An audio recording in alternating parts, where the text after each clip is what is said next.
Hey guys, I'm Uriza. This story is all about what if Naruto found out about the Uzumaki clan and was a prodigy. A small twist of fate made him aware of his heritage, unsealing the legacies his parents left behind. Graduating from the academy at age 7, he's well on his way. He found a kindred spirit in Uchiha Itachi, and his cousin Shisui's along for the ride. They're on the path to unsealing the legacy left by their ancestors, both the dark and the light. Before we proceed with the story, please like and subscribe to this channel if you liked the video, and don't forget to check the description for the other works of the author if you liked the story. Let's start. Chapter 16, 16th Legacy. Intermission. What Danzo thinks of Kyuubi no Jinchuriki aka Uzumaki Naruto in summary. A child full of untapped potential. A sane Jinchuriki, bless Konoha. His chosen companions is questionable. Too bright for a shinobi. Conclusion, he hated Uzumaki Naruto, plain and simple. Danzo had never met the Kyuubi Jinchuriki in person, but the irrational parts of his mind believed he would hate the legacy of the Yondaime as much as he coveted the potential the child held. He hadn't hated the Jinchuriki initially. His dislike for the child stemmed from all the wasted potential as a product of Hiruzen wanting to give the Uzumaki a childhood. This, in his opinion, was Hiruzen's worst decision ever. The idea of giving a Jinchuriki a childhood was already ridiculous in the first place, but Hiruzen just had to go and do a shitty job at it too.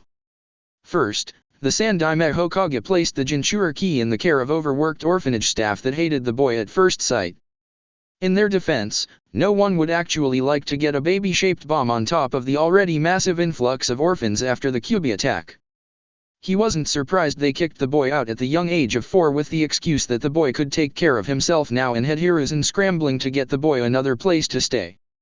Surprisingly, the boy somehow managed to be self-sufficient, enough for a 4-year-old boy, to be left alone in his own apartment for most of the time with a minimum of issues.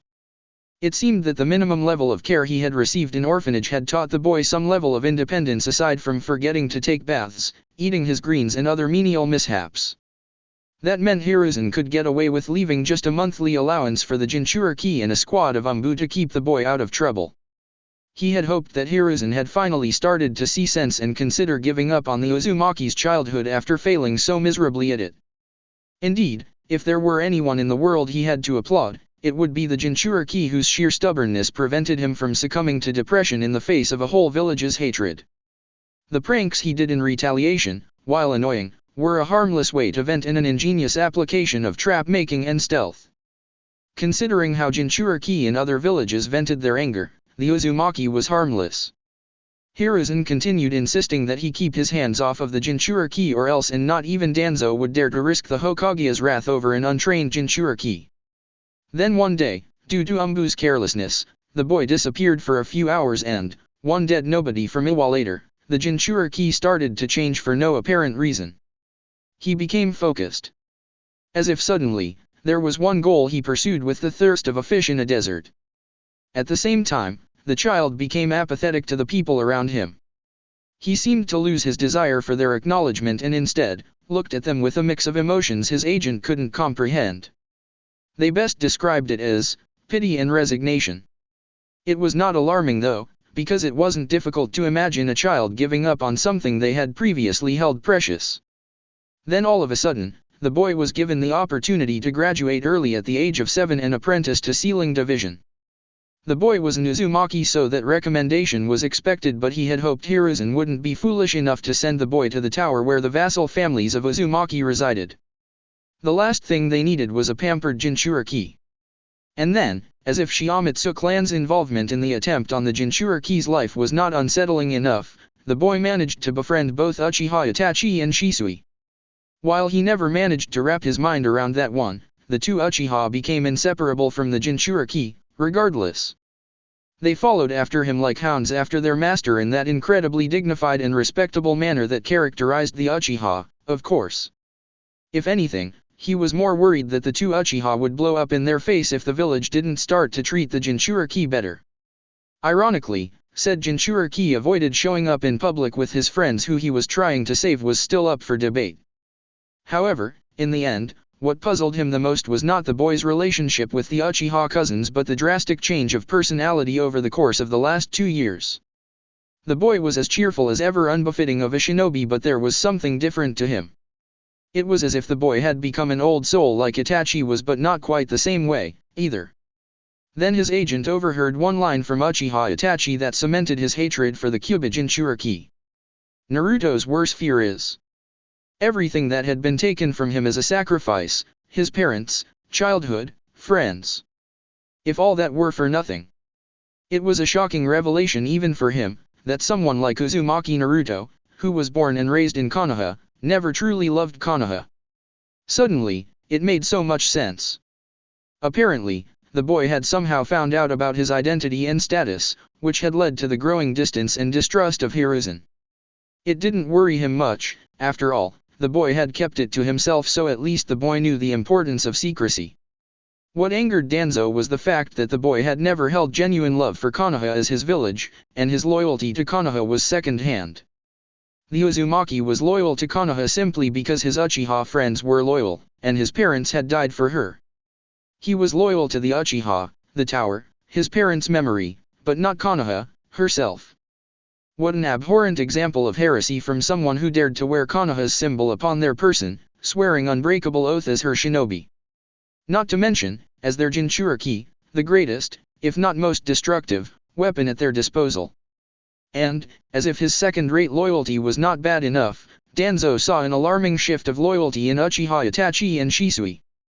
They were still loyal to Konoha, but Danzo feared their loyalty to the Jinchuriki was going to outweigh it. That child would either be Konoha's greatest asset or their downfall, and that was why Danzo hated Uzumaki Naruto.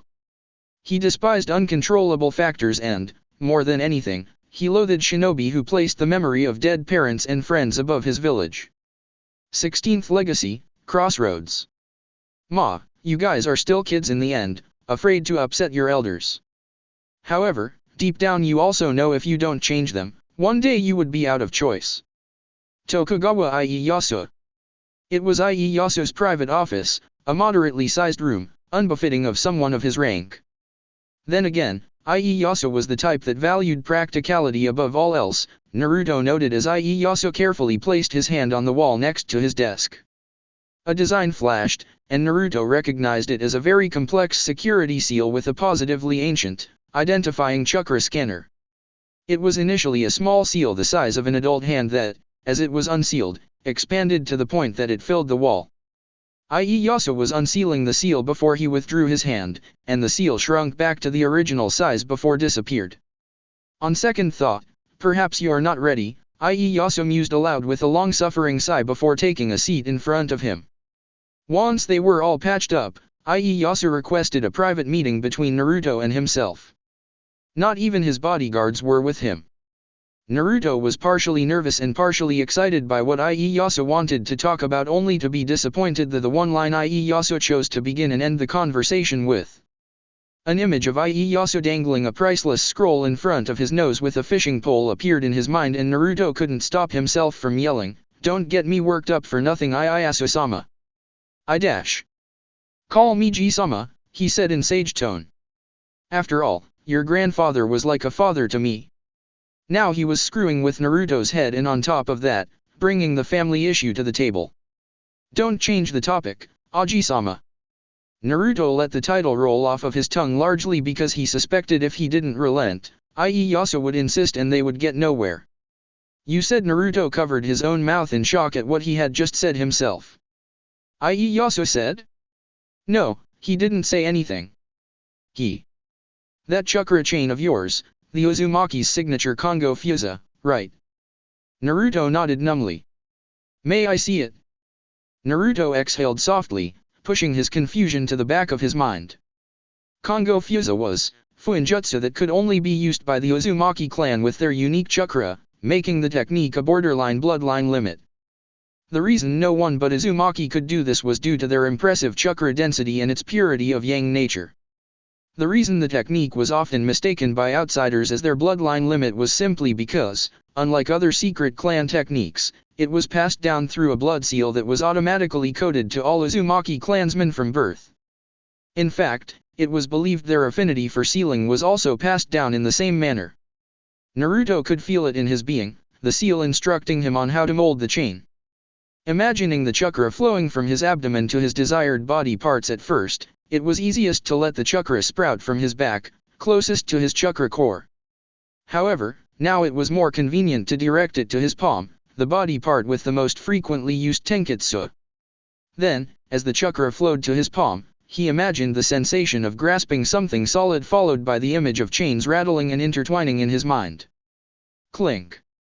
Then, in his hand, a golden chain made of chakra glowed softly, the kama-like tip swaying like a pendulum. It seems, because your father is a namikaze, the purity of your Uzumaki chakra is as high as pure-blooded Uzumaki. Then, much to Naruto's confusion, his eyes narrowed at the kama-shaped blade on the end of the chain. That shape. I see, just like Mayumi and Minato, you don't have that but still. Naruto stopped himself from asking what's that and stayed very still under Ieyasu's ministration. Have you ever been in great mental distress involving someone close to you? Ieyasu asked suddenly. That was an unexpected query, coming from someone like him. Too often to my liking, Naruto admitted in somber tone.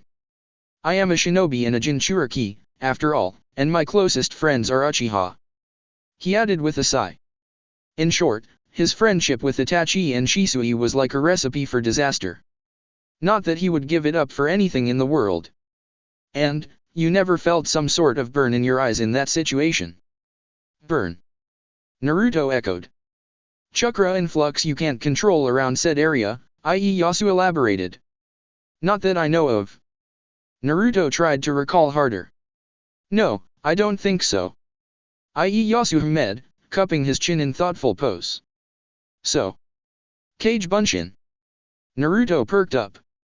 Am I correct to assume you are using this jutsu constantly? He nodded hesitantly. Yes. It's my favorite jutsu. More like most abused technique ever. How often you used it? Naruto averted his eyes, as if he were a child caught stealing cookies. His fumbling answered better than he could have with words. He frowned at the Jinchuriki.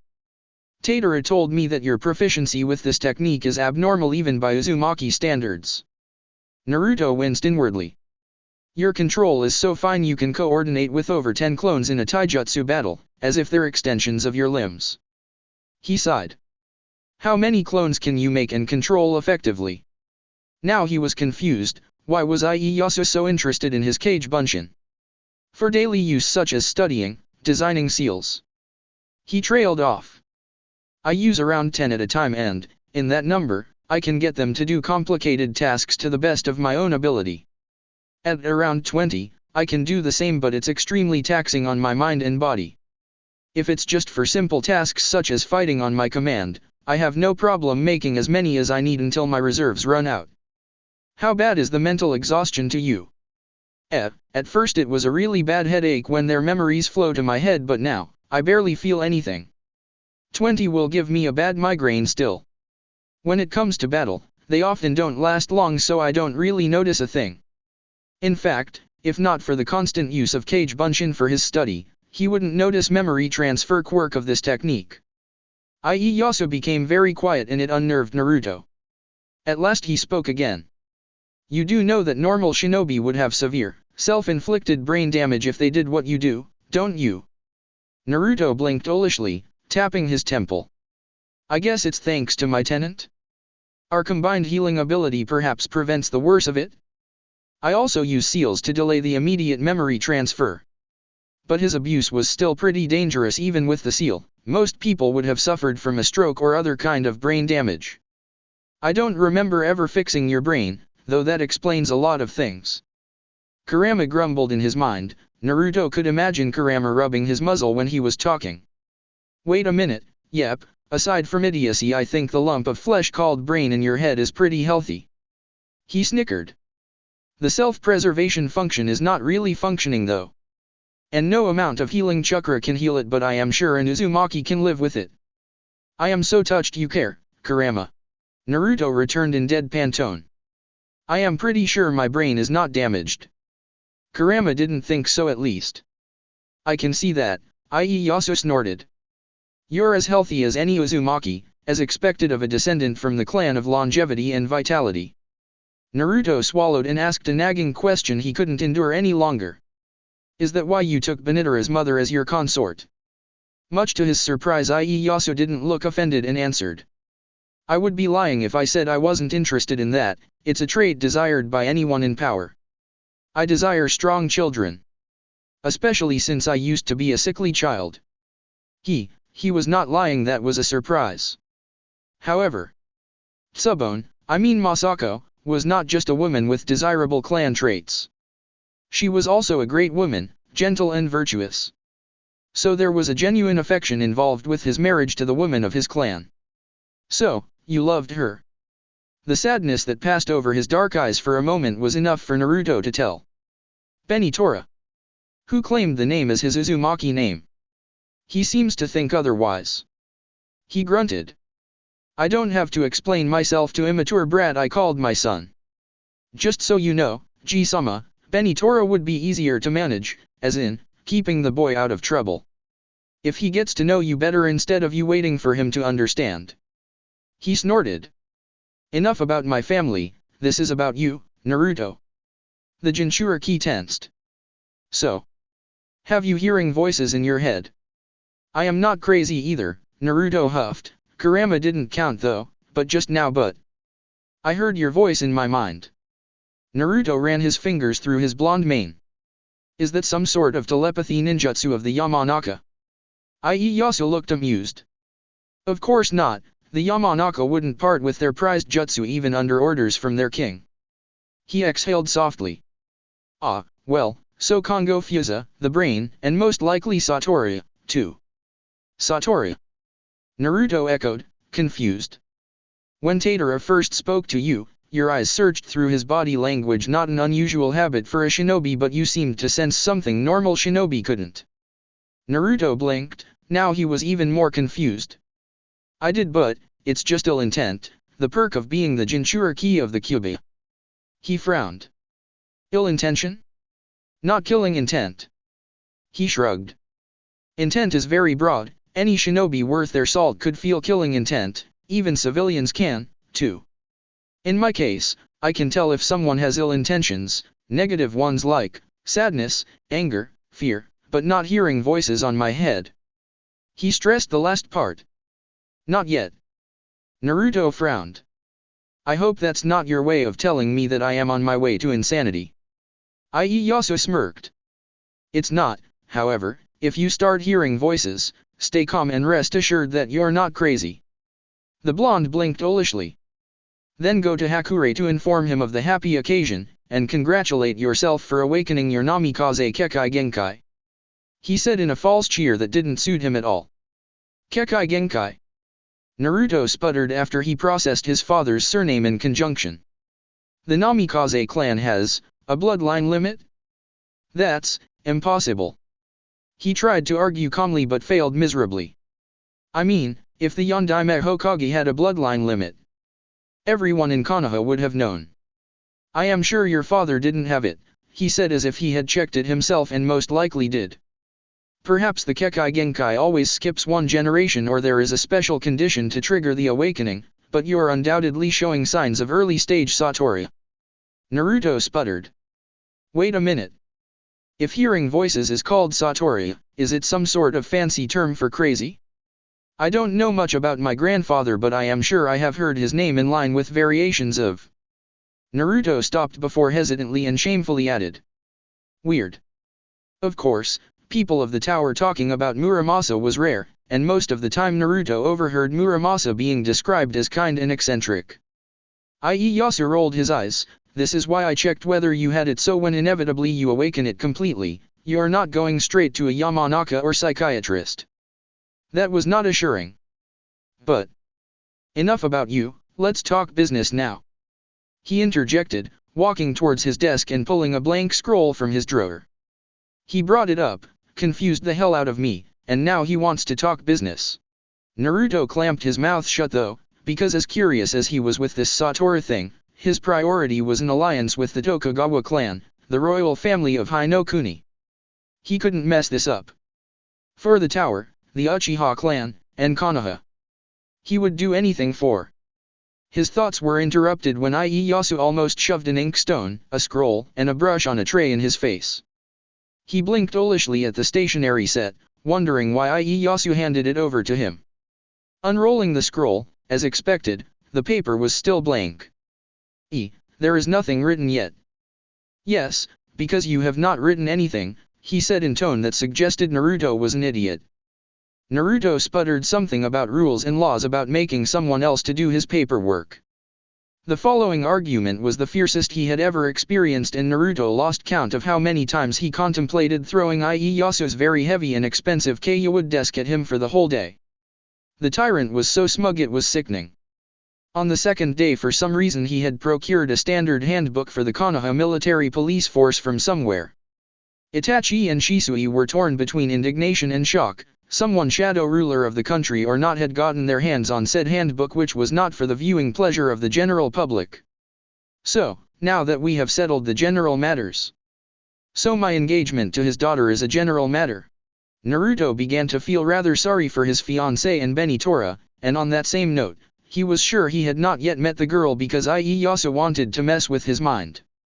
After all, Ieyasu was the one who decided on the political marriage, and he still got the standard talk of father to his daughter's future spouse, including the obligatory death threat. Let us move on. KMPF and Sealing Division. We can talk about your clans tomorrow, alright. Wait a minute. Since when was the KMPF included in this and why? Judging from the twitches on their faces, Itachi and Shisui were on the same page with him. So first, what's with this recruitment regulation of yours, Uchiha? It's dumb and selling the image of nepotism instead of elite group. Ieyasu droned on as if there was nothing wrong calling a prominent clan dumb in front of their heir. Well, Itachi-kun. Itachi didn't answer right away. People who didn't know him well would think the Uchiha heir felt offended, but Naruto and Shisui knew better. Itachi had no idea how to respond to such a blunt critic to his clan's policy, and admitting Ieyasu was right was self-defeating. Ieyasu nodded sagely. Itachi's non-answer was somehow taken as an answer. That's what I thought. So let's change it. Naruto, who had dragged them all into this, felt obligated to interrupt. Stop. Ji-sama, we have no authority to approve any changes in the regulations of the KMPF. Which is why it's your job to get them to agree with the change, he said pointedly, looking nonplussed. Ieyasu pointed at Itachi. You're the heir of Uchiha clan. Then his finger moved to point at Shisui next. You're the son of Enidaime's most trusted Uchiha, Kagami. Then, at last, his finger pointed at Naruto. You're the heir of the Uzumaki clan, and the leader of Sealing Division. Your group is their partner on duty as Konoha's inner defense. How is that going to justify changing regulations that are supposed to be none of our business? Naruto wondered out loud. Itachi and Shisui weren't even enlisted in the KMPF for Shodei's sake. It should be your business if you want to create meaningful chance. They tensed. And you three aren't morons, even if I didn't point this out, you know, but you hesitate. Afraid to upset your family, I suppose. That sounded like a pathetic excuse, but Naruto knew that it summarized the dozens of reasons they could think of on the top of their head. Ieyasu shook his head mirthfully. Ma, you guys are still kids in the end, afraid to upset your elders. However, deep down, you also know that if you don't change them, one day you will be out of choices, and then. Naruto felt dread of premonition of things to come if they let everything be. He didn't even want to think what they had to do if they were out of choice. In his mind a memory flashed. Of his father's calloused hand deftly holding a brush, endlessly writing seals on his tri-pronged kunai. Then followed by memory of passing said kunai to their comrades, and then. In a flash. Blood. Mountain of dead bodies. The smell of death. All to end the war. 1 year. Naruto's attention snapped back to reality at Ieyasu's voice. 1. He echoed hesitantly. Year. Considering current situation you face, that's your deadline, the shadow ruler of Hinokuni declared. If you change nothing, if you failed, you three will be forced to choose between your village and your clan. Choosing between their family and the village was one thing they didn't even want to dream would ever happen to them, but deep down, they knew it would come to that soon. That is one cruel dilemma I don't even want to wish upon my worst enemy. His tone was light-hearted, almost mocking, but there was no mirth. Despite that, you three have to know one thing, no matter what cost, Konoha shall not fall, even if you had to sacrifice everything else. Are you guys still up to this? He asked, expecting nothing but one answer. 3 pairs of determined eyes looked up at him. Yes. We shall not fail. That was a promise and they weren't going to back down from it. On the way to Konoha, from Na no Kuni. If Naruto had thought the Prince of High no Kuni was exaggerating about Ieyasu's penchant for pulling people's legs before, those doubts were now gone and he was a firm believer that the Tanuki should get a dose of ironic karma. He didn't hate Ieyasu, and nope, it was not love-hate familial relationship either. Much to Banitara's horror, Naruto openly admit he was getting fond of Ieyasu. He was like that crazy uncle everyone loved once they see that he was all soft underneath of that stony and cold exterior. That admission earned him raised eyebrows from Ieyasu, amusement from Totsuka and Mahiro was murderous. Naruto was used to calling the Hokage old man to his face, so what if he called Ieyasu who was an uncle by marriage as such? As it was, by silent agreement, both Naruto and Ieyasu were determined to milk this new alliance for all it's worth. But before that, we're going to be so dead, Shisui announced the obvious. The walk from Na no Kuni, after escorting Wakabadano back to Konoha, was full of this kind of conversation, much to their exasperation. Both of us, Ida-chan, the clan elders are going to kill us. He shouted at Naruto and Itachi who were tree-hopping beside him, as if they couldn't hear him at his normal volume. Sai and Shin were a few feet behind them and opted to stay really quiet, or in Shin's case, stuffing his mouth with fresh fruit he'd filched from the greenhouses they had left behind. Itachi and Naruto gave him an identical sideways look. What makes you think that Hakure is just going to bow down to every demand I make? He won't. Ha ha ha. Naruto let out mirthless laugh. Hell, no. I am his master, but he is still the official leader of Sealing Tower. He has all the rights to call me out on my stupidity. He eyed the 2 scrolls strapped on his waist.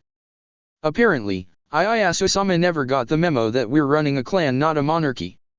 What am I going to say to my father? Itachi wondered out loud, in a rare moment of total confusion and helplessness. I mean, all proposed, this contract could solve our problem, he coughed, cutting off his sentence. It's hard to proceed with it in our clan. Yeah, no, at the time like this, I always think it would be much simpler if we can just kill Danzo and Uchiha elders. Shisui cackled to himself. Well, I don't want to kill anyone if I can help it, maybe Danzo. Naruto and Itachi waved their hands in negative. Don't even go there, they told him in unison. While Danzo was someone who gave them trouble all the time, and if the problem was not directly from him, Naruto was sure he could somehow find some way to lead it back to Danzo and Madara, regardless. All of them were pacifists, not because they were naive but because they knew, the moment they resorted to getting rid of their opposition as their first choice, it would just go down from there. It would bring about a temporary peace like what happened after Shinobi World Wars, because there weren't enough shinobi left alive to fight. That was not peace, merely a ceasefire dressed in pretty words. Meaningless black on white, no village including Konoha would follow at first sign of weakness. His father, Namikaze Minato, had gone down that path. From what Naruto had seen in the memory, his father never wanted to be such a phenomenal mass killer. The Yondaime simply had no choice, the war had started and the choice was down to kill or be killed. The reason he invented a technique meant to kill an army? That was because that was how a war always ended, forcing your enemy to submission after their forces were depleted. He had seen it through his mother's eyes, the weary glint in those cerulean blues they inherited from Muramasa. The slight slump on his shoulders as if he was carrying the weight of the world. He had also seen his father break down in front of his mother, clinging to her as if she were his lifeline. He had felt the grief, regret and defeat because of that choice. Naruto looked at his friends. Shisui was still whining at Itachi about their ordeal. I don't want to feel that, but I don't want Itachi and Shisui to feel them even more. He had killed those root children in self-defense and the obligation to free them from their misery.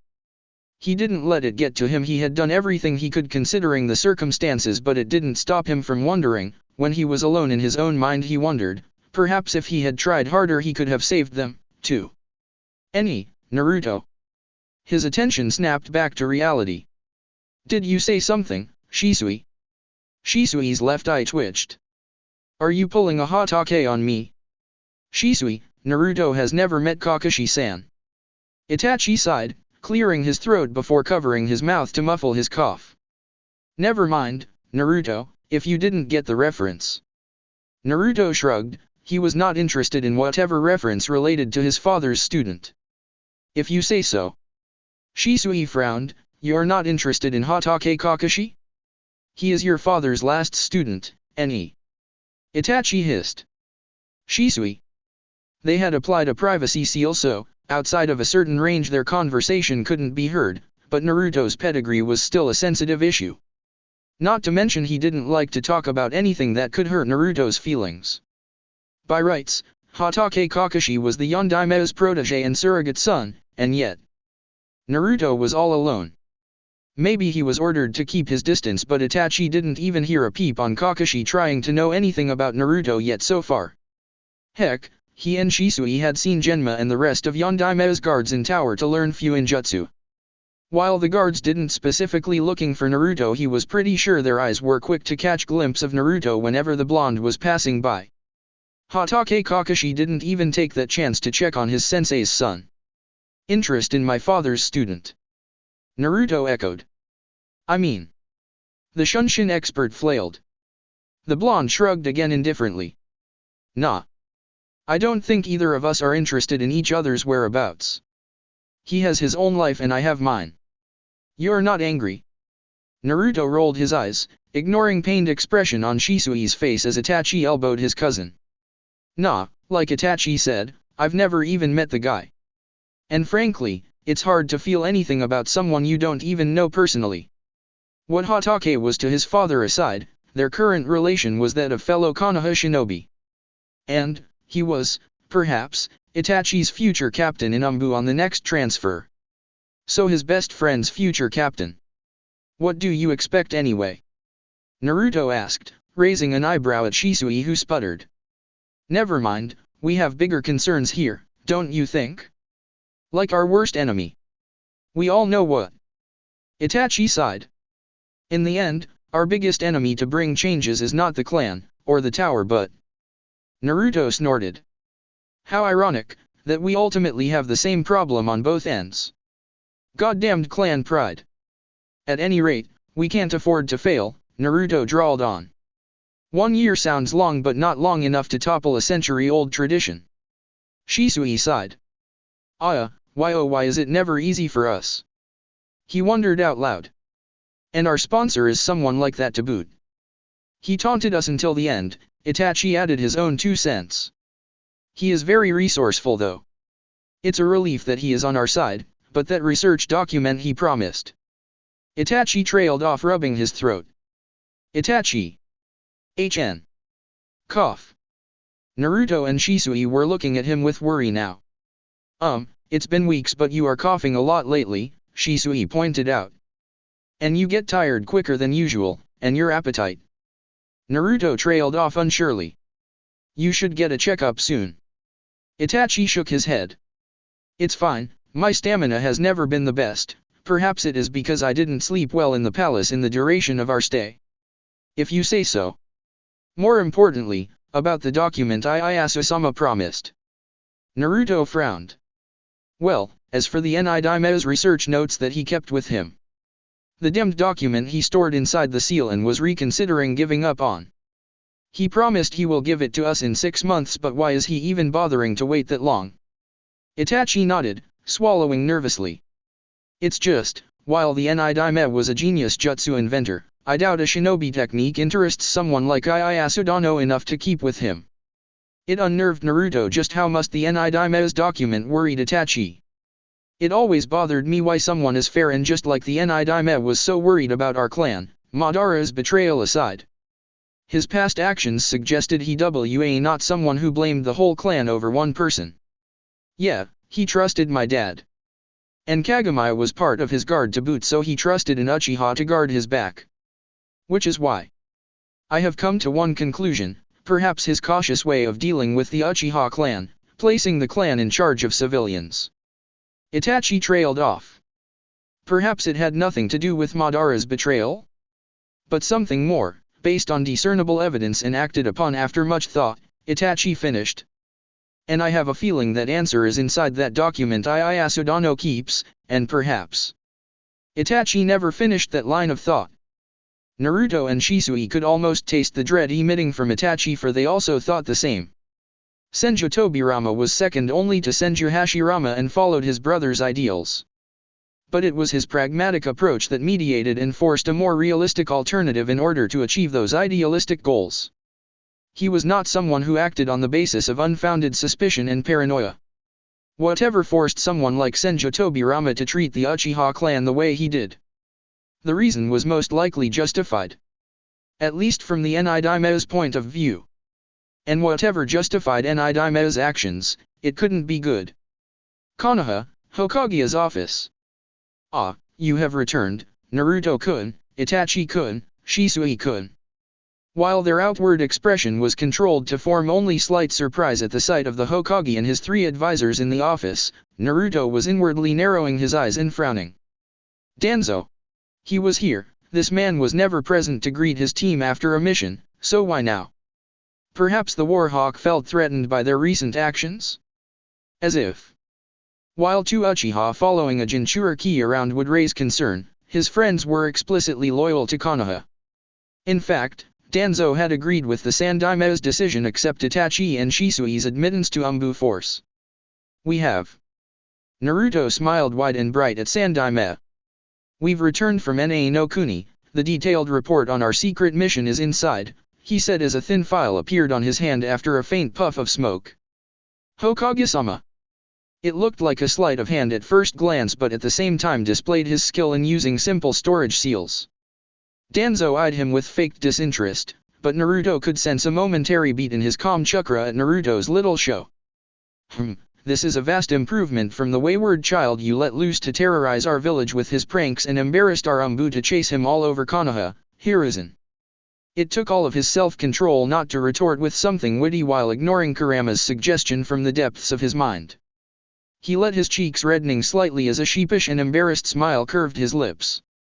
Give your best natural reaction when reminded of your almost forgotten and embarrassing childhood as a prankster, he told himself. His grin stretched wider. Ah. I used to be a petulant child. He let sheepish laughter escape his lips. But since I am now a shinobi, of course I have to take my duties seriously. Judging from impassive look he got, Danzo was not impressed by his standard reply. Well. Chunin Uzumaki has performed well in his duties so far, Yudin Kohara drawled on. At least, until the latest mission he took upon himself. They were seriously admonishing him for disobedience now.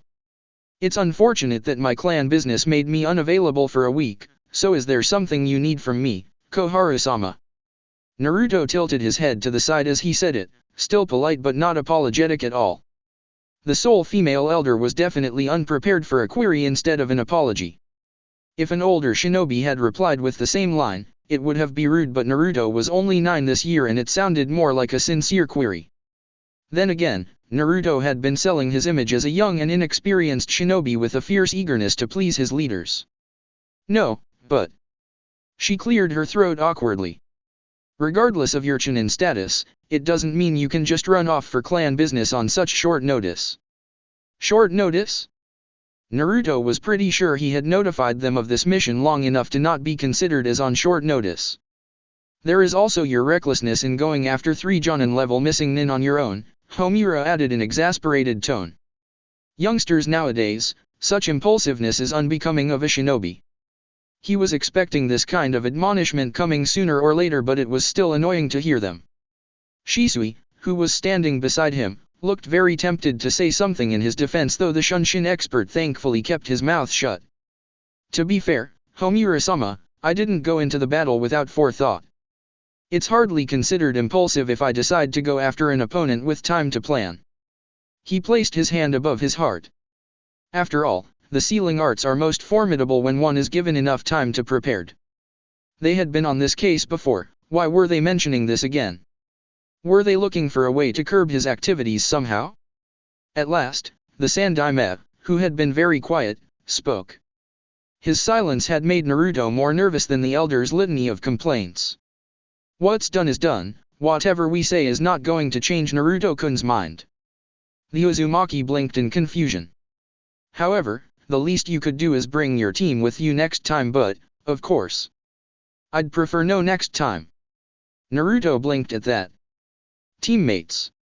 He had no team while there was a small pool of comrades consisting of the Uchiha cousins and Shiamatsu plus the Sanseki siblings. They weren't his official teammates.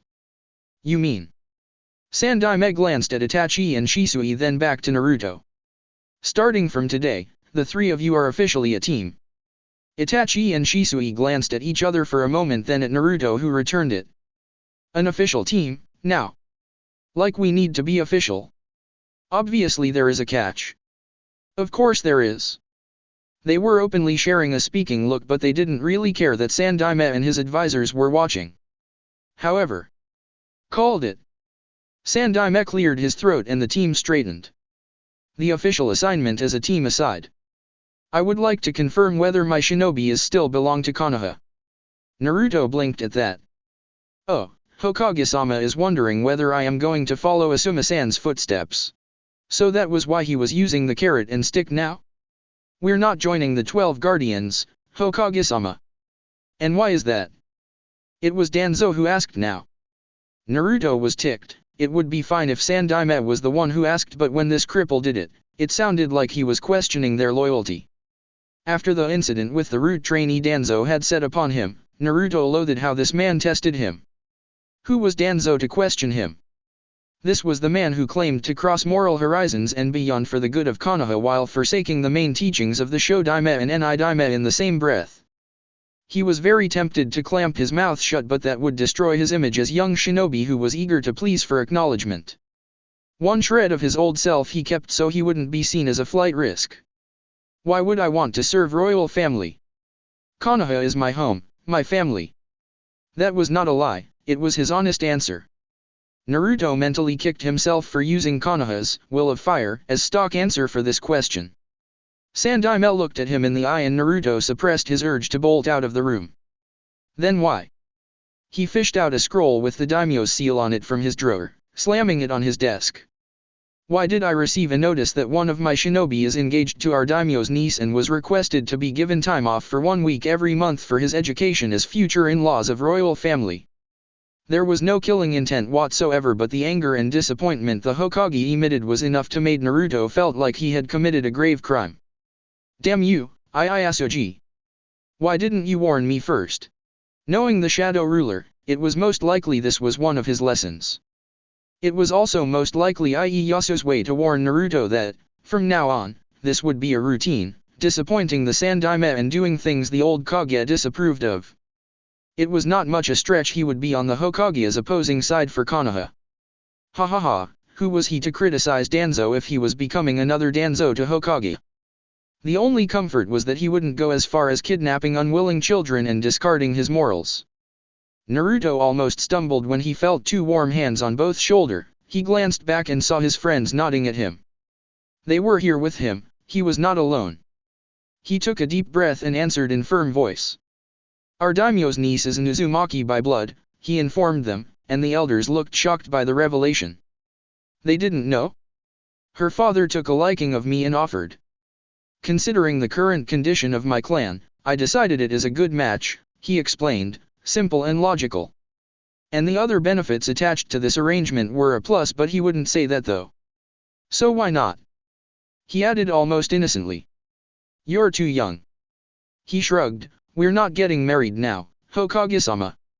The engagement was already official on paper though, fortunately without the pomp and party. Although, the most incredulous part, he hadn't even met with his fiancée yet. Knowing Ieyasu, that Tanuki most likely just wanted to troll him later. Naruto. Hokage-sama called him in his grandfather voice, and he mentally winced. There is no point arguing about this, I suppose. For a moment he debated what kind of response would be appropriate, grin like a loon, shrug like he didn't give a damn, or He shed his happy mask for a moment, letting a weak smile on his lips. It's something I must decide for myself and my clan. Ieyasu might be the one who suggested the union, but Naruto had decided to accept the proposal on his own discretion. Clan. Danzo's indignant voice snapped his attention towards the Warhawk. There are no Uzumaki clansmen for you to lead in Konoha, boy. Danzo. Sandaime admonished. His eyes hardened.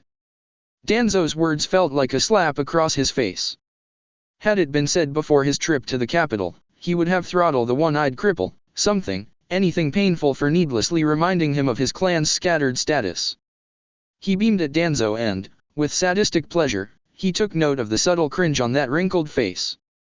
Obviously, Danzo was not used to being smiled at by a 9-year-old boy, especially if the said boy bore a close resemblance to his Hokage father. We're planning to remedy that soon, he informed them. I have been planning to gather my clansmen who are scattered all over the elemental countries. It dawned on the Sandaime in that moment, what Naruto wanted the most from his alliance with royal family, why his surrogate grandson was almost desperate for more political power. He wanted his clan back. He wanted a family. It made so much sense of his recent actions. Child, Danzo began, displeasure coming from him in waves. Who do you think you are? Kyougaku or may be our eternal ally, and your clansmen relatives of the Senju, but don't forget that the Uzu refugees had scattered all over the elemental countries and some are even in service of other shinobi villages. Inviting them into Konoha for your selfish desires would cost us much. Danzo. Sandaime warned him, and the Warhawk tensed from the killing intent pouring out of the Hokage. Don't say such thing in front of these young shinobi, especially Naruto-kun. The relationship between the tower and the Uchiha with the village was fragile and distant. Danzo's warning was sound, but he forgot that he was talking to two young heirs of two prominent clans to Konoha. He knew Itachi and Naruto were loyal, but testing that loyalty would do more harm than good. Not to mention, for orphaned Naruto who used to be village pariah, Danzo was openly denying the boy a chance to have family related to him directly by blood. Knock, knock, knock. Excuse me, a deep voice said, not waiting for permission to come in. Sandaime already knew whom it was, typical of this man to barge in as he pleases. I believe I can find our young master here. Naruto craned his neck towards the door. Hakure. The long-haired seal master inclined his head towards the Uzumaki before taking his place to stand beside Naruto. I have received the same notice from Ieyasu Dano just yesterday, and I can't believe you welcome Naruto-kun by harassing him.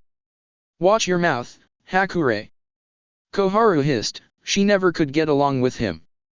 Their mentor and Kagami were fond of Hakure and his twin, but Koharu had never liked the man who never truly swore his allegiance to Konoha. Hakure rolled his eyes, not bothered to hide it to annoy them. Look who's talking. I believe that, Konoha elder councilman or not, you guys still have to stick with proper manners when talking to the heir of Uzumaki clan, he drawled on, and to piss them off even more he stuck his pinky into his ear. Arg, your screech hurts my ears, Koharu. How the heck does your husband stand you, I wonder? You. How dare you? Koharu. Homura held his female former teammate back. You know him. He is just riling you up. Hakure blew his finger, rolling his eyes again. As usual, Homura, you're good at restraining her, must be a product of experimenting during your misspent youth. Hakure. You will be sorry. I am already sorry for myself for walking in on you years ago, poor me and my twin, he moaned, shaking his head. Naruto, Itachi, and Shisui had wisely jumped all the way to the other side of the room, staring wide-eyed at the chaos occurring opposite them. Hakure stood, unbothered by the chaos he had caused, yawning widely and earning himself another banshee-like shriek from Yuta and Koharu. Danzo and Sandaime were restraining their fellow elders, Danzo showing that he was stronger than Homura by keeping the man's hands apart so he could not form hand seals. As for the Sandaime, they were in awe when the Hokage didn't even cringe at the threats Koharu hollered at him if he didn't let her go to kill Hakure. Chaos. That summarized the situation nicely. Naruto-kun, Itachi-kun, Shisui-kun. Sandaime called them out in midst of chaos, you're dismissed. Submit your paperwork in 3 days and don't be late. I will speak with you again then. Paperwork. Oh, they almost forgot they were officially a team now. Katon. Danzo. Stop Koharu. Yes, Danzo, can't you even restrain one old granny? Hakure. Stop trying to get people to kill you. Wisely, the newly formed and almost official Uzumaki Uchiha team fled from the scene through the door, and they didn't stop running until they got to the one place where they felt safe. Meanwhile, at the Shinobi Academy, Naruto-sama had been hounding them for months on promoting their new open class for sealing fundamentals, which actually just was not done yet on their end because it was hard to relate to the material Naruto-sama had compiled on the Academy's curriculum. Uzumaki, like Naruto-sama, especially one with the perk of abusing Kage Bunshin, couldn't comprehend that normal children couldn't complete the foundation stage in 1 year like he did. Yuzuriha and Takuza themselves, while not as bad, still had to wrap their minds around how little academy teachers taught their students about mathematics, which was mostly not useful because no shinobi calculated kunai trajectory while on the field, and the equally low focus on calligraphy and kanji. Academy students wrote with pencils most of the time, so when the handy pencil was replaced with a brush, most of them couldn't write anything readable. Clan children weren't as bad at the calligraphy skill as far as they knew, but that was only for the Hyuga and Uchiha. Other prominent clans didn't care to go beyond legible. These were results of observation from looking at the latest exhibition of their calligraphy class on the hallways of Academy. Said class was on their 3rd year, and the main target for recruitment. Not too young and not too old, the basic math and calligraphy already covered in Academy were another plus. It filled Yuzuriha and Takuza with despair that apparently, their expectations were too high. Then again, the youngest seal master was Naruto-sama, and he was not the most reliable measuring stick. Aniki. Nani. According to the Academy Curriculum Handbook, Takuza brandished said book, tapping a specific paragraph. They only have a calligraphy workshop once, it's like art and craft class. Yuzuriha kissed her hopes to find a prospective disciple, goodbye. Is that so? Maybe we should open a calligraphy and math class first. Takuza wondered out loud. The sandy-haired Kunoichi scowled. We're not a civilian cram school. Takuza laughed sheepishly. It's just a suggestion, but still. He craned his neck at calligraphy paper with an almost illegible Inyazuka on the corner, and it seemed the canine partner also participated. Was the line they had to write. Hinoishi was a standard practice because, as future Konoha shinobi, the children would have been told about it thousands of times until it was ingrained into their minds. I can't read this Inyazuka kid's work. Takuza deadpan. Not to mention halfway, he was out of space and forced the last character to squeeze in the end at a much smaller size. Yuzuriha winced when she spotted several papers with same problem. Gah, another problem we almost overlooked. Fuinjutsu, as an obscure art, was widely regarded as a field of study not any shinobi could learn. The effort and time consumed by research and experimentation was the biggest obstacle, as most shinobi didn't want to expend them. Age was another. Most shinobi chose to specialize in something after they reached Chunin rank, and, by that time, Fuinjutsu was not an art you could easily learn from scratch. Another reason was, sometimes, you simply couldn't practice the obscure art due to motor or visual perception difficulties. The former was a more common problem and could improve with practice, but, from what they knew, shinobi with motor problems never reached the proficiency to practice Fuinjutsu. The latter was even worse because, from medical research Tsunade-sama herself had done, it couldn't be fixed. Visual perception was a cognitive skill, like language processing, verbal memory, or problem solving.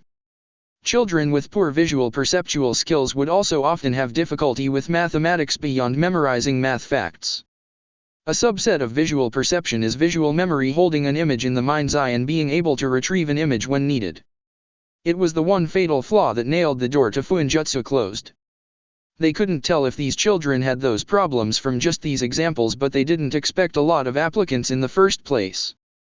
However, if any willing children had to be rejected because of something they couldn't control. Yuzuriha didn't want to imagine the repercussions if the unlucky kids were part of prominent clan. Takuza was thinking the same and then pointed at a much neater looking work on the opposite wall. The name read, Hyuga Hinata. At least the heir of Hyuga undoubtedly doesn't need remedial lessons in calligraphy. Yuzuriha blinked. Ah. I think Shien-san mentioned the Hyuga applying for a number of their main branch members, was this child included? She had a biased suspicion the Hyuga thought Fuinjutsu was an intelligent art befitting their station or something along those lines. Takuza shrugged. SAA, but if she is, it would be a big deal. Yuzuriha eyed the neater and precise writing Hyuga Hinata produced. As expected of Hyuga heir, she will make her clan proud, don't you think? Takuza tried his best to not look at the not-so-hidden girl fidgeting behind a nearby vending machine. Yeah, if she is interested with our class, that would be nice. Then he added in whisper, you're seriously interested in the Hyuga heir? The one rumored to be scared of her own shadow? And your acting is lame, Anaki. Naruto-sama would be disappointed in you for trying to con a little girl. I am sure the rumors are exaggerating, and I would love to help give this girl a dose of self-confidence. The fact that she is the Hyuga heir is a bonus though. Shinobi politics at its finest. Besides, she didn't lie, Hyuga Hinata would have an easier time than her peers since she had already got calligraphy covered. Yuzuriha smiled when she felt Hinata's chakra shift, followed by tiny and hurried footsteps. The girl was embarrassed. Besides, I can definitely appreciate lower ratio of testosterone in our tower. The majority of seal master in the tower, like in any shinobi corps, was male. So based on these examples, we have Hyuga Hinata. She also had Haruno Sakura listed, that adorable girl she rescued before. Takuza took a peek at the list his sister made. Oi. All of them are girls. Are you implying all boys have crappy handwriting? Then go find some boy candidates, we don't have to start from the correct way to hold brush. Yuzuriha said dismissively. Takuza groaned, but didn't voice his protest out loud. He wandered over the boys' portion, thankfully the academy teachers separate the work on gender. The Inuzuka boy was definitely out, terrible handwriting aside, he didn't see how to incorporate Fuinjutsu with Inuzuka's fighting style. Then there was Akimika's, better than Inuzuka's, more precise, but it was dirty. There was an oil stain on the paper and potato crumbs stuck and painted into the ink.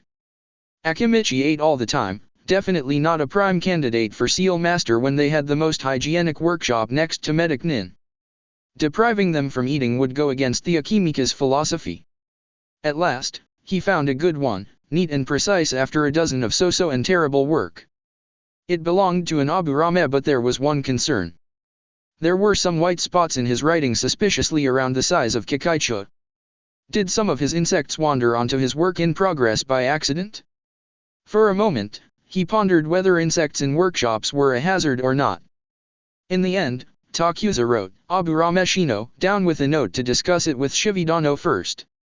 The Aburame clan head had a good relationship with them after the root fiasco. Then, next to Shino's, there was another good work but with one glaring problem, the size of his work was 4 times smaller than his peers. Obviously, it belonged to Anara, the son of current Jonin commander. Why the heck did this kid write the characters so tiny? He should have filled the whole paper, not 1/4 of it.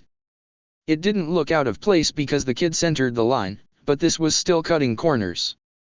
This was one lazy kid, and obviously, lazy and Fuinjutsu didn't mix, but Mao. I am just considering candidacy based on handwriting anyway. He wrote down the name Nara Shikamaru quickly on his note. Another line of so-so work that bore him to tears later, he found a perfect work, neat, precise, with no fault. By the standards of 8 or 9-year-olds with no practice in sealing, anyway. He blinked olishly, somehow this writing style was familiar. As a seal master, he was taught to remember writing styles as others remembered faces. Oi, Anaki? Yuzuriha turned her attention to Takuza. What? She asked in flat tone. Don't you think this writing style is eerily familiar? Especially the styling on the kanji, fire. Most kids would pull a short stroke, but this one had koma-like stroke from the top. The female Shiamitsu blinked. You're right. This is one of the best works so far, whose? As one, the two Shiamitsu lowered their gaze to the corner of the paper, where they saw equally neat writing of Uchiha Sasuke, plus the paper medal as best work. Ah. Itachi's little brother. No wonder the writing style was familiar. From what they heard in passing from Shisui, Itachi's little brother idolized the Uchiha Prodigy. They didn't expect the worship to extend as far as imitating Itachi's handwriting, though. Well, Uchiha. I suppose, as long as he didn't plagiarize anyone's work, he would do. Takuza wrote the name down.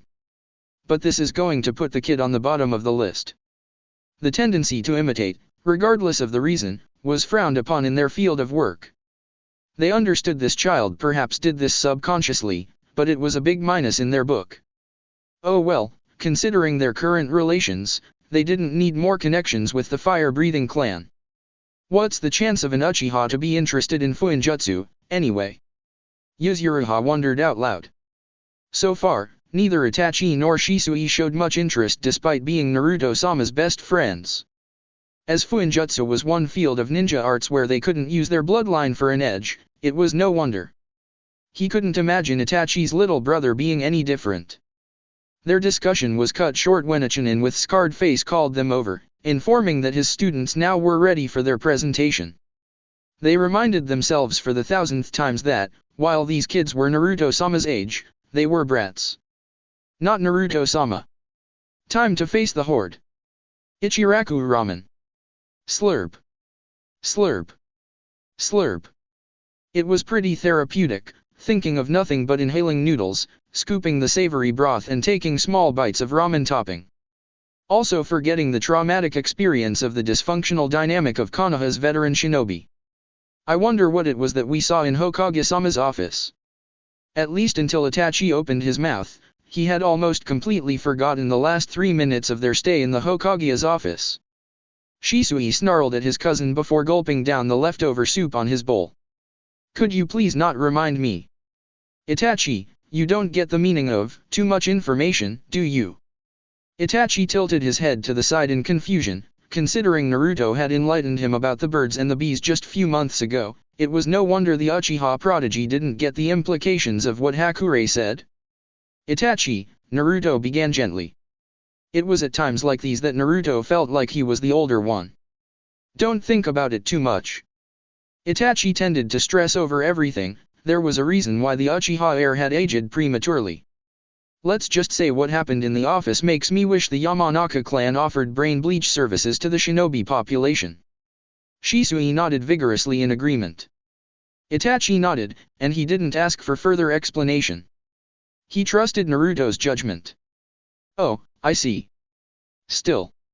Shisui trailed off. Too much info aside, I can't believe Hakure waltzed in and made a circus out of the Konoha Elder Council. Naruto nodded. At least now I know why we have never seen the complete set of advisors plus Hakure together. He turned them back to Genin mental age. Naruto and Shisui glanced at Itachi who was sitting between them. While Naruto was still learning the intricacies of his sensor ability, he could perceive simple emotions from chakra, especially Itachi's, as he was very familiar with it. The Uchiha heir was happy, excited even. Itachi. We're an official team now. His tone held its usual impassivity, but they could feel the underlying joy. And since we're a team of Chunin, we will be sent to higher mission as part of the regular force. I can't wait. They could almost hear the unspoken excitement. They had been an unofficial team since they met, so why did being official mean so much for Itachi?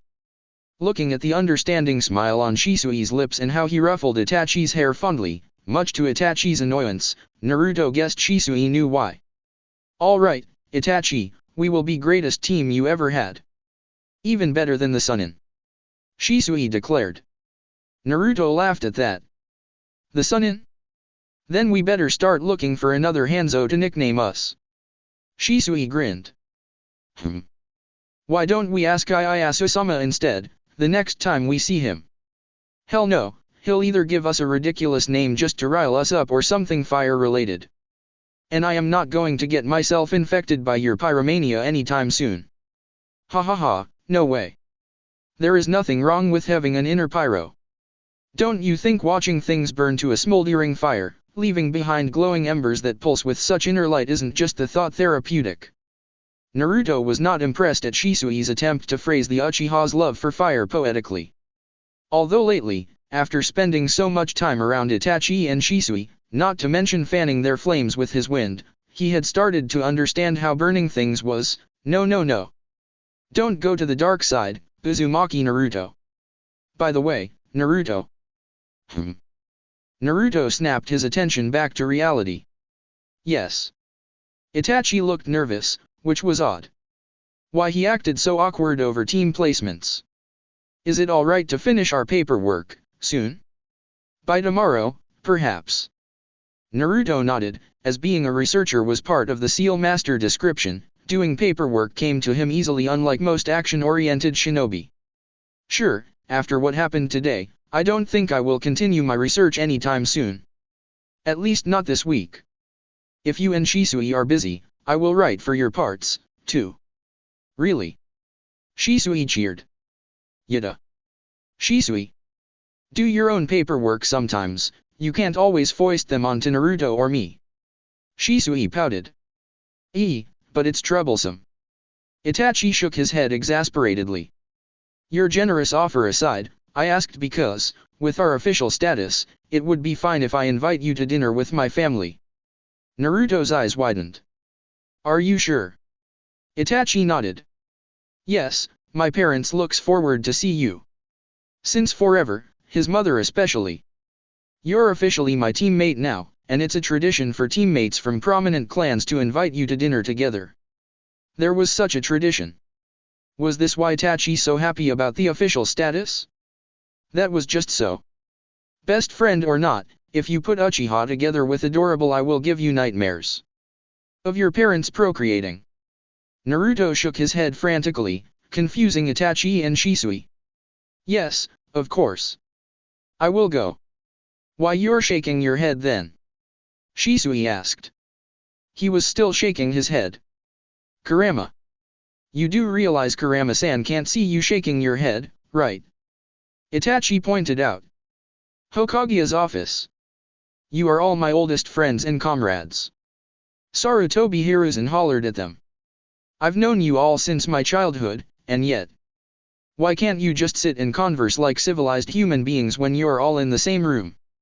It had been like this since Mito-sama passed away. A crack had formed in their friendship when the Daime had passed and had deteriorated even further after Kagami's and Sangetsu's deaths. Fine.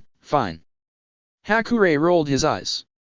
After Sandaime threatened bodily harm, the argument and struggling stopped and the meeting was wisely continued with a new sitting arrangement. Sandaime was sitting beside Hakure while his advisors took their seats on another side of his desk. It was not ideal, but at least Hakure the troublemaker was not within immediate reach of their deft hands. Danzo cleared his throat. So. You came to save your young master from the trouble he dug for himself. You spoil that child rotten. Considering how you treat children, of course I look like spoiling Naruto-kun to you, Hakure retorted smoothly. They locked gaze with each other, narrowing murderously. Don't start again, Hiruzen warned, gaze irritated. Hakure shrugged, breaking eye contact with Danzo in the same time. Oh yeah. So why did you call me again? Sandaime was not fooled by Hakure's facade, he never forgot anything where Naruto was concerned. And for those same reasons, Hakure never forgave and never forgot any slight against Naruto. I am thinking of promoting him to Takubutsujonin soon. Sandaime ignored the sharp intake of breath from his teammates and Danzo. So I want your opinion on whether his skill in Fuinjutsu is at an appropriate level yet. Hiruzen, you. Silence. I am talking to Hakure. If you interrupt me again, the door is just right there, Koharu. The Hokage pointed at said door. Hakure didn't seem surprised, which confirmed Hiruzen's suspicion that the Shiamatsu wanted him to drop the metaphorical bomb on the others. He passed the 5th Dan exam just last month and is well on his way to 6th Dan. Traditionally, the skill level of a Seal Master was defined with Dan ranks, with Disciple as lowest and 9th Dan as highest rank. After a student passed the qualification exam marking the end of their foundation year, they would receive the rank of 1st Dan and, from there on out, will move numerically upwards as they advanced. Each level was attained through an exam they could take on an unfixed timeline, unlike the Chunin exam, by presenting a complete Fuinjutsu project that proved their credibility for next level. Danzo scoffed. Your dans mean nothing here, and can you prove that you graded the Jinchuriki fairly? Hakurei narrowed his eyes, but he didn't rise to the bait. If anything, his status as an Uzumaki sets our standards for him higher, not lower. Danzo, if you wish to follow this discussion, you will not speak out of turn. He was not in the mood for their squabbling. So would you recommend promotion to Takubetsujonin for Naruto-kun? The long-haired seal master eyed the Hokage skeptically. You were so dead set against promoting Naruto-kun because of his young age, why are you changing your mind now, Hiruzen? The Hokage sighed. I am following your advice. The last time I ignored it. Don't swim against whirlpool current, you will be sucked in. He tapped his pipe against the rim of metal ashtray on his desk before he continued. I learned from my mistake. Trying to hinder Naruto-kun once he had set his mind on something is an exercise in futility. I am not giving him special treatment. It's more logical and healthier for our old hearts to let Naruto-kun advance when he deserves it rather than giving him ideas to work around the limitation we set on him. Homura eyed his longtime friend curiously. The Kage looked tired. I see. I suppose, by giving the boy a higher rank with clearance for higher-ranked missions we know he can complete with his new teammates, is a much better choice. Much better than hunting missing nin. The only saving grace of his reckless action was the boy went to his hunt prepared. I disagree. Danzo drawled on.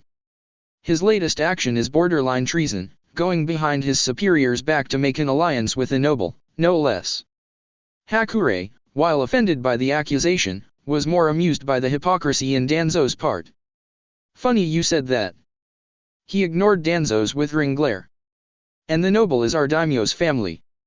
Last time I checked, they're not our enemy, are they? I believe we're under their employment. Sandaime sighed. What's done between Naruto-kun and the royal family is out of our hands. I just hope he and his clan, and all under the Uzumaki clan, aren't going to regret this choice. Oh, we won't, Hakurei replied confidently. If anything, it would do Konoha more good than bad. Besides, we all know who is actually in power in the royal court, don't we? Is that assumption based on Tokugawa Ieyasu's fondness or Namikaze Muramasa? Danzo inquired, his lone eye narrowed dangerously. Hakurei just smirked. You don't know him at all, do you? Believe me, if that man has taken a liking of my young master, pedigree is just fascinating trivia to him. Tokugawa Ieyasu was infamous for valuing personal merit over bloodline. That was why, even though Tekakiyo, their official daimyo, was a bumbling fool and indecisive, he had a group of competent advisors hand-picked by Ieyasu with the shadow ruler himself as part of the group. We're just going to waste time if you want to discuss what Naruto-kun did in the capital. There is nothing you can do about it, anyway. I get it, you're all upset. But, as Hiruzen said, you will get nowhere. He cleared his throat. And without more distractions from the main topic, I disagree with the idea of promoting him so soon. Silence. Obviously, no one in the room expected Hakurei to not support the promotion of his young master. Does that mean his skill level in Fuinjutsu is not adequate for the Takubetsujonin rank? Hiruzen asked coolly, assessing the objection calmly. Hakurei snorted. As if. Then he pulled out an orange scroll with a spiral pattern out of a sleeve pocket and unrolled it on the Hokage's desk. It was a storage seal with the kanji for paper on each circular formula written neatly across the scroll. This, Hakurei stressed, is a scroll compiling all the research documents for Naruto-kun's sealing projects. Sensing Danzo's interested gaze, Hakurei added, and no, I am not giving you any copies. No. He snarled at Danzo. They almost forgot the mama bear protectiveness of a sealing master over their research notes. Hakurei cleared his throat. Now, as I was saying, so far, there are 10 finished and officially tested projects, 5 finished but untested, and over 30 works in progress. Their eyes widened in shock. It was an unusually large number for someone who learned of seals less than 3 years. 3 of the finished 10 are already being mass-produced to the public. Namely, the Godei no Jojika 5-element cross seal, Senkau flash seal, and the Gome Jimen sticky ground seal, he listed. Of course, the Hokage and councilman knew of the 3 seals. They were very popular with the shinobi population for their simplicity and ease of use. Although the Godei no Jojika deserved special mention for versatility, it had been banned from selling it to shinobi below in rank. Looking at their amazed face, Hakurei knew what the question of the year: how the hell did Naruto have the time to work on so many projects? Didn't that boy have other duties, too? He used at least 10 Kagebunshin on a daily basis, 1 for daily chores, 5 to research and the rest experimenting, Hakurei counted. Naruto-kun himself alternates his schedule between researching, field experimentation, training, and missions. Koharu gaped. With that kind of abuse, the Kagebunshin should have fried his brain from the memory overload. That boy shouldn't have even learned Kagebunshin yet. But considering who he hanged out with on a daily basis, it was no wonder. Hakurei nodded. He knocked himself out when he started this insane schedule, right on the first day, and you know me. As long as it doesn't kill anyone, I am the type who lets our kids touch fire so they know it hurts. Koharu bristled. She had never agreed with the rough way Uzushio's refugees handling their children. Rough handling was fine, but not when it potentially gave the child a stroke. Never mind how resilient their kids tended to be, it was no excuse for half the things they did. Though, in Naruto-kun's case, rather than staying away from the fire after it burned him, he tried to find a way to touch the fire without getting hurt instead. The Shiamatsu unsealed 2 stacks of research papers from the scroll. The first had neat writing Godei Jojikafun and under it was Naruto's name. The second scroll was far from neat, the binding was crooked, some of the papers were not the same size, and there was a smudge of ink on the cover. The paper was titled with the same style of writing, but the author had obviously written it in a hurry with the title Kyougaku no Kiraku. Memory document. The name was straightforward but sounded like a pun at the same time. They couldn't tell whether Naruto was serious or not when naming the seal. There are around 10 or so fuinjutsu papers in the same condition. They could almost see metaphorical sparkle from the first in comparison to the shoddy-looking second paper. Is it that the boy can't be bothered, or does it depend on his mood? Koharu wondered out loud. Hakurei waved his hand in negative. All the cluttered paper documented here are on seals for his personal use. What? In short, seals he made out of urgent need, like, for example, that pesky headache the memory transfer of Kagebunshin caused, Hakurei elaborated. The reason my young master is not brain dead yet is because he converted the chakra used to construct his clone to spiritual energy that made up the memory part and stored it inside this seal. Then, when he is sleeping at night, he transfers the memory as dreams so he can get the substantial information with minimum mental strain. Danzo was trembling in anger. He kept his emotions under tight control most of the time, but this was outrageous even for him. Isn't that a high-ranked mind seal? Imagine how useful that seal for espionage. And that boy kept it to himself for extra study hours and as a cure for his headaches. Hakurei rolled his eyes. That's what you get for limiting him to missions C rank and below, and limited his pool of sparring partners. He sighed loudly. Naruto-kun is very creative and imaginative, but he is, more often than not, likely to set his mind on the problem at hand and not looking further. That is self-contradicting, Homura pointed out. Basically, to Naruto-kun, this ingenious seal you think could be put to better a use than providing extra study hours is just a solution for his headaches and mental exhaustion. No more, no less. Not because he is short-sighted, but because he has never been put in a situation where he could put it for better use. In short, the limits they had placed on him had curbed his potential in fuinjutsu. Well, that, and because Naruto-kun is rarely motivated for his own sake, the Shiamatsu added with a sigh. So this seal that he made for himself was only developed as far as he deemed necessary and stopped there. I had to ask him to pile the scattered paper for this seal, and I know some of it is missing and not in order. The binding is sloppy, and I am pretty sure the naming is the result of sleepiness. Because Naruto stayed late to find scattered papers and some pages smelt like a mix of citrus fruit and trash. Or it's a lame pun, Kagami's son suggested. He was not sure which, but he was leaning towards the latter. And I don't recommend using this seal for field use, because it's never been tested on someone else. Side effects that, perhaps prevented by his status. Naruto-kun didn't even bother to figure out the exact chakra consumption, and another dozens of untested variables. Hakurei listed on an exasperated tone. At this point, all of them were staring at him, wide-eyed. Obviously, it was not what they had expected from his young master. And is there any other seal like this? Kyougaku. Hiruzen winced, the name sounded like a tongue twister. Obviously, it was Shisui-kun's idea of joke. Hakurei gave him deadpan look. This one is one of the few worth mentioning. There is another seal that draws moisture from its surrounding environment. Didn't that sound like what their teacher, Senju Tobirama, was famed for? Used to save water consumption for his garden. And he uses it as an automatic sprinkler when he is on missions, Hakurei droned on.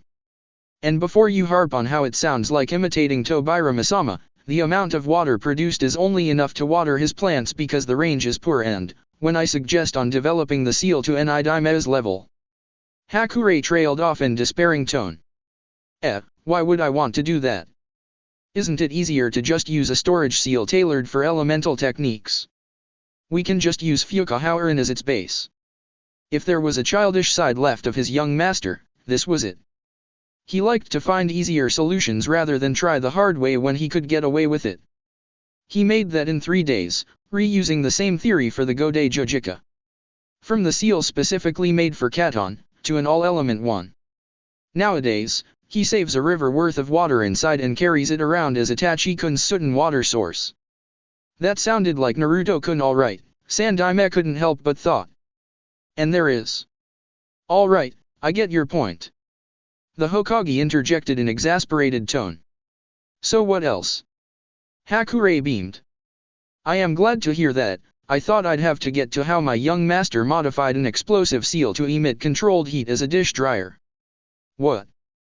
He uses what for what? The Hokage hollered. Hakurei shifted his eyes to the side, maybe he shouldn't spill about that one. Never mind. Tell him to remove it from his kitchen. Really? I thought it was ingenious and hygienic. Hakurei sounded very impressed about it. Sandaime was not impressed. Forbid him from using fuinjutsu for mundane things. Seals are not for chores. The old seal master raised a white eyebrow. You do realize we use seals to vanish dirt and dust in our tower, which is why we never use brooms, don't you? The Hokage glared at him. Obviously the old Kage didn't care that Hakurei had to sound like a hypocrite should he prevent his surrogate grandson from using dangerous seals for mundane applications. Hakurei sighed. Fine, and back on track, most of the unfinished projects here are on the stage of preliminary research, so it's just theory and brainstorming. He didn't have enough experience and knowledge to move the project to the next step. He inhaled deeply. And this is why I object promoting Naruto-kun now. Koharu frowned. Are you telling us that he has a tendency to leave his work unfinished? He shook his head. As seal master he has flaws, but doing things by half is not one of them. He just leaves it for later when he has enough resources to complete it. Inspiration for fuinjutsu doesn't come all the time, even for an Uzumaki. Is that so? Danzo sounded skeptical. Hakurei glared at him. Most of the time, seal masters makes designs for general purposes, which is why the most common seal in public circulation is the storage seal and explosive tag. It was one of the most simple and basic designs, but beloved by shinobi population because it suited their purposes anytime.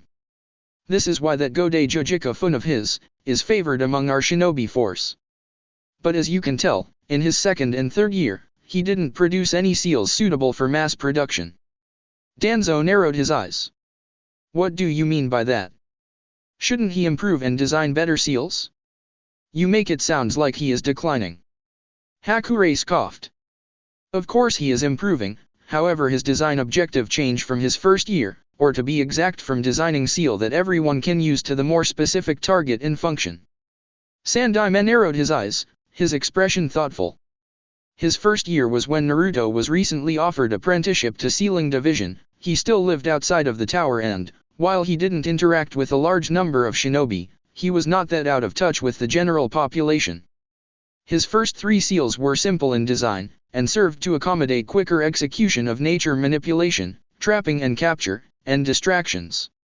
Things everyone in their force could use. And then in his second and third year, he was more isolated. Most of his mission fell into a similar category, and he didn't interact with anyone outside of his small circle of friends and comrades. Naruto was always motivated by his need for acknowledgement from people he cared about.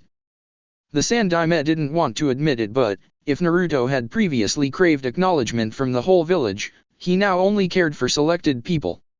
Which was why. I see. His attention snapped to Danzo, who had thoughtful look on his face. You're telling us if we want more results from him, we should push his limit. Hakurei's left eye twitched. Pretty sure that's not what I meant. Danzo looked smug, and the Hokage was sure he wouldn't like whatever his rival was planning. I believe it was recently decided that Itachi and Shisui will be transferred to Team Ro under Hatake Kakashi. Heroes inside, as usual. Danzo had taken a peek at documents meant only for his eyes. Yes, because there is no empty slot in Umbu teams after we lost team to last year. It was a great loss, and to lose the Umbu team inside their village to boot. Suddenly, he had a sinking feeling where this conversation was heading to, so he made up his mind and prayed to his late predecessors he was not making another mistake. So Hakurei, how is their teamwork? I know they are very close friends. Close enough to join Naruto going behind Hokage's back. But teamwork is another matter entirely. Hakurei, as if sensing impromptu tug of war for his young master, pounced in. Enough to impress Tokugawa, i.e. Yasuo. That was vague but something. The Shadow Ruler was not a man that easily impressed. If you want, spare your time next week and come to our personal training ground, you will see something interesting. His grin told them he knew something they didn't. In another part of Konoha village. Gotcha. Shisui eyed the golden adamantine chain wrapped around his midsection. You know, is there a need to restrain me when I am in the middle of executing a shunshin? And why me? You let Itachi go. There was no interruption to Itachi's shunshin from Naruto, but he was caught by the blonde for some reason. Naruto pondered for a moment before answering. Yes. I needed to catch you for the first question, and second, I need to ask you something. Something about Itachi, so I let him to go home first so we can talk in private. Why didn't you just say so? Are you sure you don't just want to prove that you can catch Shunshin no Shisui with your chakra chain? Shisui wiggled his eyebrow in amusement. The Jinchuriki just grinned sheepishly. It's more fun this way. My pride hurts, he pouted. Naruto rolled his eyes, unimpressed. You will be fine, before proceeding to drag Shisui towards the nearest training ground he knew was rarely used due to a wild boar infestation. As long as they stayed on high ground, the wild animals wouldn't interrupt them. Shisui made himself comfortable on the high branches of one of the abnormally tall trees born of the Shodaime's chakra that were common in Konoha. So, what about Itachi? He seems a bit too happy over the official team status we just got. Do you know why? Naruto asked in his blunt Phocian. Shisui rolled his eyes. Typical, straight to the point and painfully blunt. Then again, I am not some noble you need to dance with words with. He shrugged. But you first, are you unhappy about it? Naruto sighed. It's not about being happy or unhappy about it, we're already a team through and through. Official or not. However, with this, more people will know about us, and I don't want this arrangement to trouble you because you two are Uchiha and I am a Jinchuriki. The Uchiha scoffed. Glad to know you're concerned about us, but to Itachi being a team. A team the Hokage in Konoha acknowledges, is important.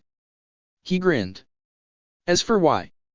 Did you know that kids like you who graduated early usually get teamed up with older genin? Naruto nodded. Me, too, but I got lucky enough to be teamed with genin just 1 year older, so it wasn't much of a gap. Naruto cringed, he starting to get where this was going. Dirokuji wa yutareru. A nail that sticks out will be hammered, Shisui quoted the old proverb in a sage tone. He narrowed his eyes in displeasure. If you excel, you are subject to criticism and envy. He recalled how older students in the academy took pleasure in putting him back in his place. Back then, he never won the spar, but he held his head high and never showed himself as weak. No winner felt like they really won the fight when the opponent looked unbothered and ran his penalty lap like it was nothing.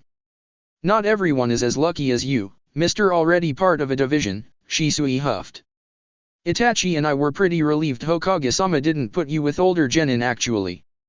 Naruto averted his eyes, recalling how he used the Hokage's fondness of him to get out of that. Obviously, Itachi and Shisui didn't get the same luxury. I see. So he had a problem with his genin teammates or perhaps his jonin instructor. He hazarded a guess. Shisui nodded. Itachi graduated at 7 like you and was placed under jonin menage Kyougaku with older graduates. He rubbed the back of his head, trying to recall Itachi's forgotten genin team. The jonin and kunoichi of his team are decent people, but the other guy, however. Typical, there was a bully picking on Itachi because he was younger and more talented.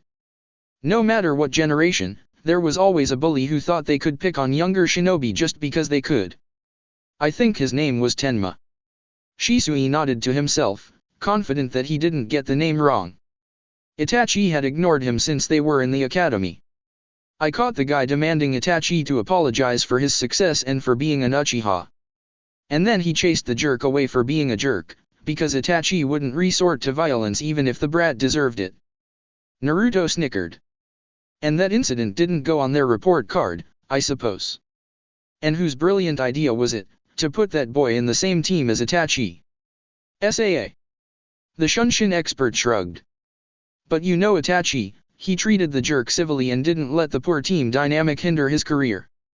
Itachi's accomplishments even earned Team 2 the honor of guarding the official daimyo on his annual trip to Konoha as the best genin team of the year. The blonde tilted his head to the side. It didn't escape him that what earned them the honor was Itachi's accomplishment, not the team's. There is something like the best genin team of the year. If there is, he wouldn't know because he was never a part of genin team and never will be. The team who was awarded that title is given the symbolic honor to guard the daimyo. How that was an honor or reward, Shisui didn't know. Guarding pompous nobles was not fun, especially if Naruto was not around to distract them from complaining about everything. I guess that our daimyo is actually protected by the Umbu and 12 guardians from the shadows in that mission. Who was insane enough to trust a genin team to guard their lord on their own, anyway? Shisui nodded. Yep. The keyword is symbolic honor. Naruto nodded sagely. So, how is this mission relevant to my question? Did this kid get killed in this mission? At Shisui's shocked look, Naruto added. You used past tense. Obviously, this Tenma is no longer in the world of the living. Shisui sighed. There was an ambush and he rushed towards an unknown enemy. He cringed. That was one sad way to die. Any shinobi that had enough guts to go after a daimyo would be at least jonin level, and this genin rushed to attack a jonin on assassination mission? Sure, there were situations where you had to go against superior opponents, but charging ahead without planning when you had a jonin instructor with you was foolish. There was being reckless and there was suicidal. So this honorary mission went downhill. Itachi went home short one teammate, and his other teammate quit the shinobi program soon afterwards, too. Shisui looked pained. Because with one dead teammate and she, herself, hopeless to catch up to Itachi's level. Itachi's former teammate most likely had no ill intentions. She was being considerate, ensuring that she doesn't hinder Itachi's progress. Still, for the 9-year-old Itachi, to be left alone by his first teammates. That's not the end of the story, I suppose. He hazarded a guess at Shisui's scowling face. No doubt the Uchiha was still recalling yet another unpleasant page of Itachi's life. Shisui nodded. I blamed Kyougaku for giving in to the clan's demand to push Itachi to advance quicker. Itachi was just getting to know his replacement teammates back then, and then someone higher up thinks it's a brilliant idea to give Itachi a pass to take Chunin exam solo in the following year. Itachi hadn't known and Kyougaku had accepted it on his behalf. Shisui was appalled that Itachi's father had let Itachi go alone. Solo. Naruto's eyes widened at that. How was such thing allowed in Konoha? He had teammates. Why did he have to take that exam alone? Not to mention, back then, his new teammates had time to improve. Most genin teams waited 1 year to be recommended for the Chunin exam. Politics. Naruto growled the answer out. Danzo again, most likely. Yep, at the rate that one-eyed cripple is going, I think we can blame almost everything on him. Naruto snorted at that. Close enough. Shisui cleared his throat. So, Naruto, for you and me, the status as an official team doesn't really matter, but to Itachi it's important to him, because it reduces the likelihood that we will be separated, because we're his equals. He doesn't have to be worried that you or I will be left behind or leave him. He didn't want to lose us, that was what Shisui wanted to convey. Naruto was stunned, so there was a part of Itachi he didn't understand yet. To Itachi, this team is important. Like a road sign that pointed to a path they would walk together as shinobi. All right, I get it, he sighed, raising his hands in surrender. Heh. Naruto rubbed his temple. I mean, let's be an official team. We will deal with the repercussions later. As long as Itachi was happy with it. Shisui cheered. Yay. You're the best. This is why you're my favorite brat. Call me a brat again and I will throw you into that river near the Uchiha compound. It would be an ironic death considering your name. Naruto threatened. Shisui cooed. Ah, I know you love me. Ha ha ha. Sorry, I am engaged and not swinging that way, Naruto retorted. Why do I have a feeling that you will use your committed status for jokes from now on? What makes you think so? Uchiha compound, main family's house. Itachi had been staring at nothing in particular and Sasuke was pretty sure now his brother was spacing out. This was unusual. Nissan. I have a feeling that I've been left out of something. Huh. Nissan was so weird today, weirder than usual. Unfair. Then he poked Sasuke's forehead before the younger Uchiha could react. Sasuke protested, Nissan. Only to receive another forehead poke he was sure he didn't deserve. That's it for part 7. Thank you for watching and see you on the next video.